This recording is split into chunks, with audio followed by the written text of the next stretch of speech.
Assalamualaikum warahmatullahi wabarakatuh. Selamat pagi dan salam sejahtera untuk kita semua. Mudah-mudahan kita semua dalam kondisi yang sehat walafiat, tidak kurang satu apapun, dan mudah-mudahan kita semua tetap dilindungi oleh Allah Subhanahu wa Ta'ala, terhindar dari segala macam mara bahaya, termasuk kondisi pandemi yang masih melanda saat ini ya. Oke, pada pertemuan kali ini kita akan melanjutkan materi berkaitan dengan perkembangan kolonialisme dan imperialisme bangsa-bangsa Eropa terhadap Indonesia. Kali ini kita akan membahas tentang masa kolonialisme Belanda mulai dari Perserikatan Dagang milik Belanda atau yang dikenal dengan nama VOC sampai dengan nanti munculnya politik etis. Oke, langsung saja kita akan membahas yang pertama berkaitan dengan VOC. VOC itu berdiri pada tanggal 20 Maret 1602 dengan gubernur jenderalnya yang pertama yaitu Peter Booth.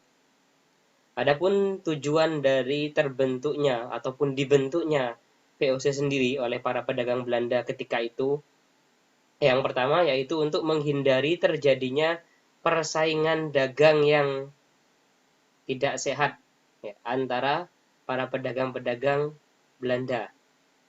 Jadi terbentuknya VOC sendiri itu adalah untuk menghindari antar sesama pedagang Belanda itu supaya tidak ada persaingan.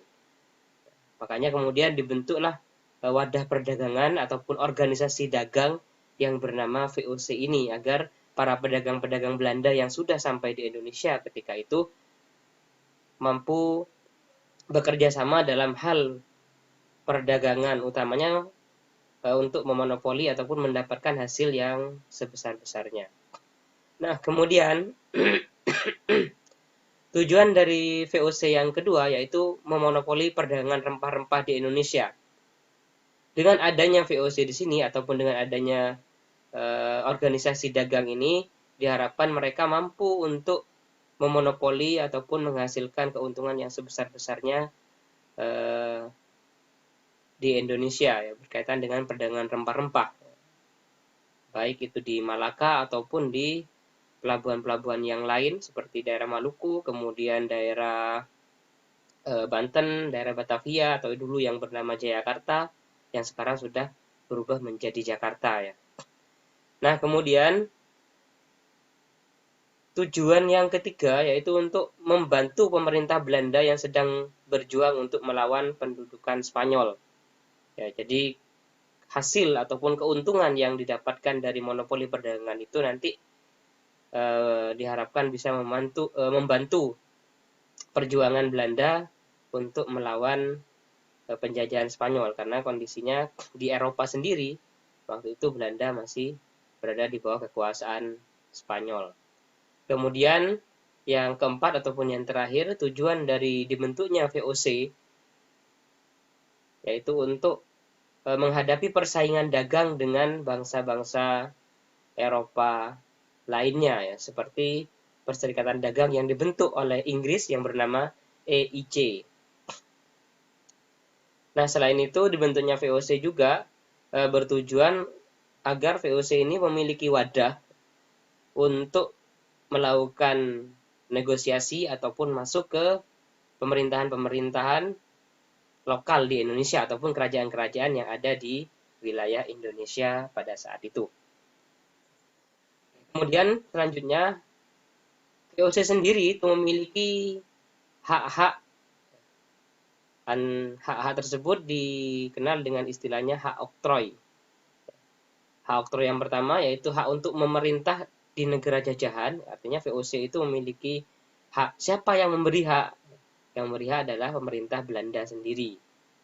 Tapi ini sebenarnya kalau kita berbicara hak terkait dengan wilayah, ya ini ibaratnya hanya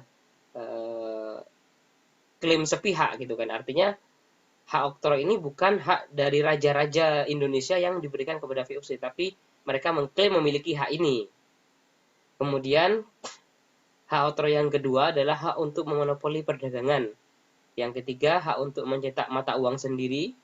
Artinya mereka tidak tergantung ataupun tidak terikat dengan mata uang yang berlaku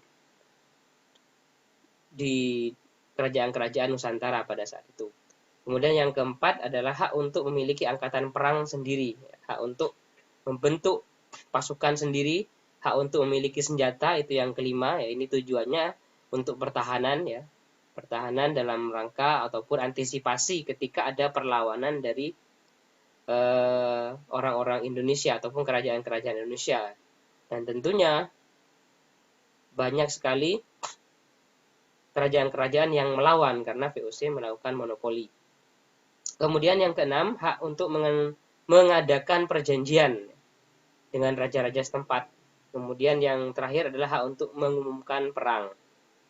Itu merupakan hak-hak yang dimiliki oleh VOC. Walaupun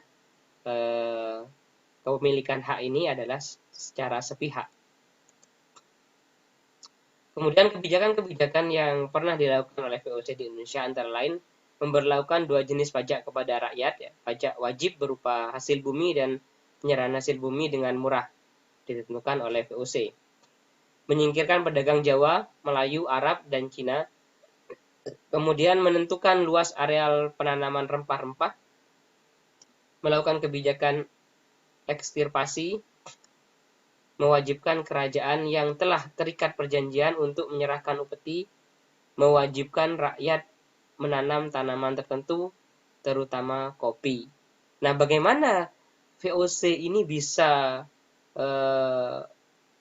mempengaruhi rakyat ataupun pemerintah ataupun membentuk pemerintah istilahnya gitu ya, membentuk pemerintah sendiri di Indonesia, itu tidak bisa dilepaskan dari cara-cara yang dilakukan oleh VOC ataupun strategi yang dilakukan oleh VOC yang dikenal dengan istilahnya itu adalah divide et impera, politik pecah belah, di mana VOC ini ataupun orang-orang Belanda pada saat itu selalu ikut campur ketika ada konflik-konflik antar pribumi.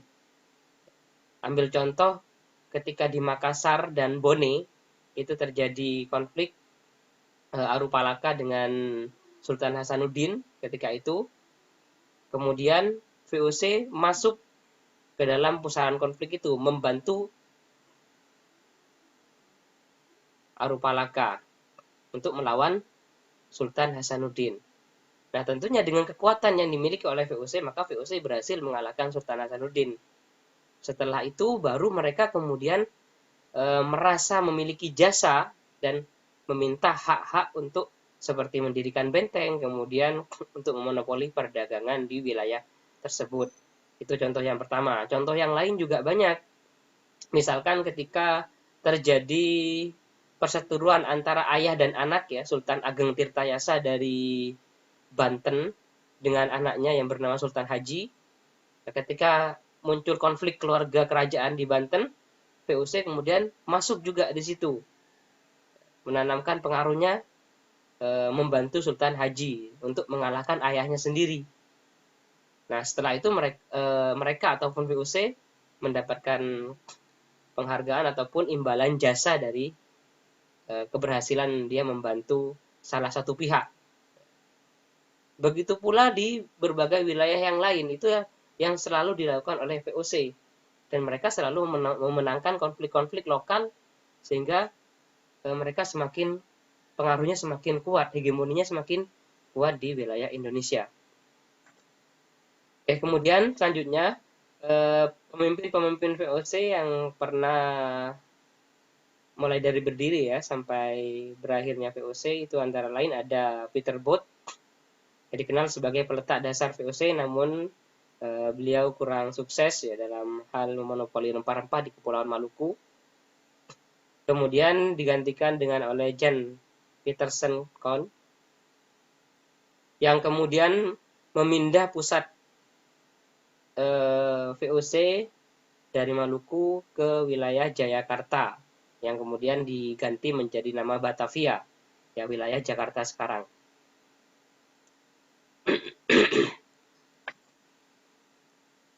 selanjutnya adalah berakhirnya VOC. Adapun berkaitan dengan berakhirnya perserikatan dagang VOC ini,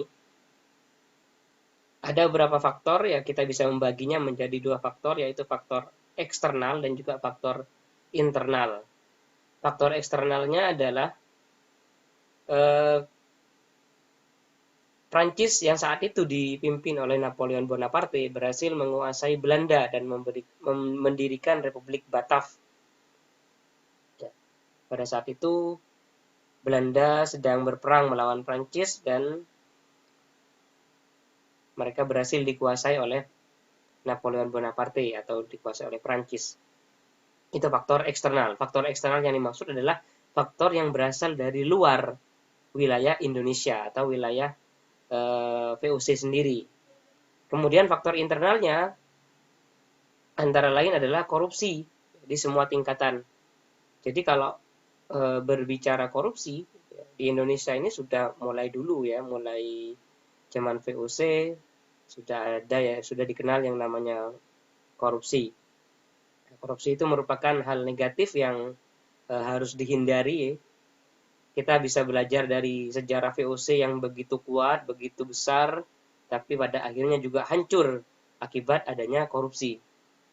Nah, begitu pula dengan organisasi-organisasi yang mungkin kita ikuti saat ini, apabila sudah terkena virus istilahnya ya, virus korupsi ini, maka siap-siap saja organisasi tersebut akan berakhir ataupun akan hancur. Kemudian terjadinya perdagangan gelap yang merajalela. Kalau kita ambil analogi seperti zaman sekarang ya, misalkan seperti adanya illegal logging, ya illegal fishing ya di wilayah Indonesia, yaitu mampu menghancurkan. Kemudian adanya anggaran biaya untuk pegawai sangat besar. Setelah itu adanya persaingan dengan Inggris. Itu merupakan faktor-faktor yang mempengaruhi berakhirnya kekuasaan VOC di wilayah Indonesia.